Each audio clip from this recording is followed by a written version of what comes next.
Yeah, we felt that coming into the game was always going to be a tough ask in terms of what we know that Haiti was going to provide in terms of the physicality, the strengths in wide areas.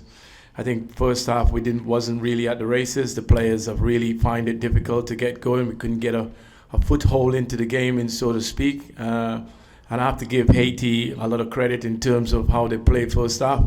But we know once they had the man sent off, the advantage was slightly in our favor, although they seem to still have a foothold in the game, and to concede like we did, certainly in the pretty much, I'm not sure what minute it was in the first half. So that really sort of knocked us back a little bit. But at the end of the day, we are still in with a shout, and so we are very grateful for that as well. Next question. Hey, Coach. Rudy Segura from Bayou City Soccer. Just early goal on the second half, then you guys tied the matchup. Just what was your message to the team at halftime? Well, we know going into the second half, we had the advantage, so we needed to play a little bit more aggressively in terms of our attacking play and take responsibility and have a little bit of courage in how we play. I felt we was a little bit naive going forward. As I said, I give a lot of credit to Haiti in the first half. They really pushed us back to our goal, and we couldn't really sort of deal with the long ball. That was causing us a lot of problem. But once they got the man sent off, we felt like the advantage didn't swing in our favor. But then, of course, the concede is kind of knock you back a little bit. But I thought the reaction from my players towards the end, once we made the substitution with the captain of Molino and introduction of Real Gills and those guys, really, turned the game on its head for us in many respects. And as I said, even though we're a little bit fortunate with the penalty miss against us, we felt that we'd done enough to get at least a point from the game. It would have been a little bit harsh on our point if we hadn't come away with something, especially with the advantage in our favor in the second half. Yeah, go ahead.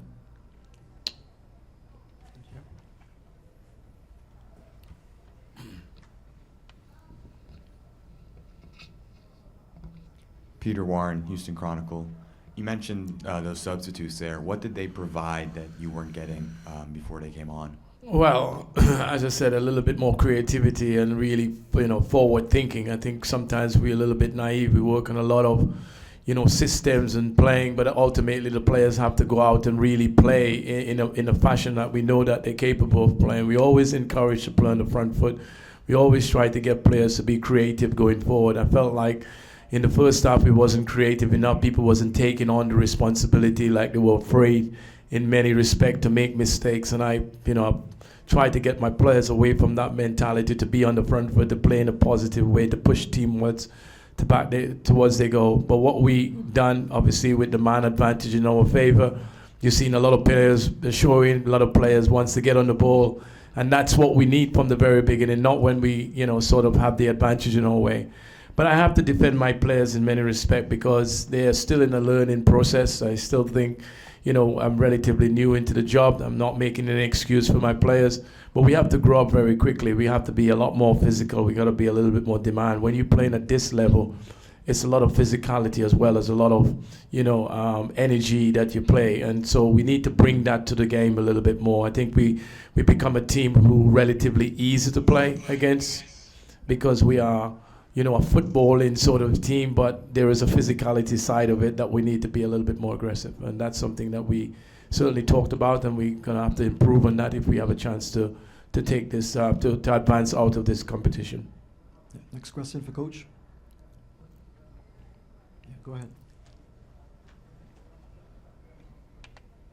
Hi, Coach. This is Rofi with Concacaf. Despite being a man down, it seemed that only Spicer was the only aggressive attacker.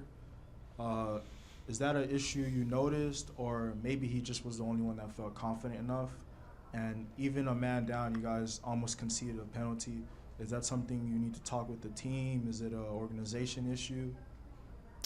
Yeah, well, listen, we are still in the learning process. It's not something that these players are used to, the demands of the game. Spicer, when you look at his record, he's not played back-to-back games like he have been playing.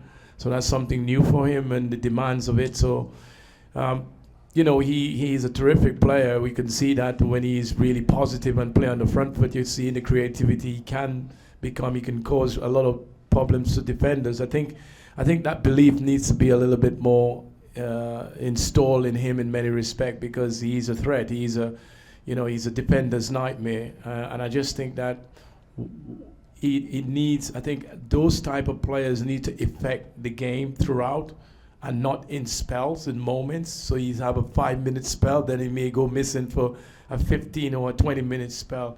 I think the learning curve, as any top player is being impact in the game.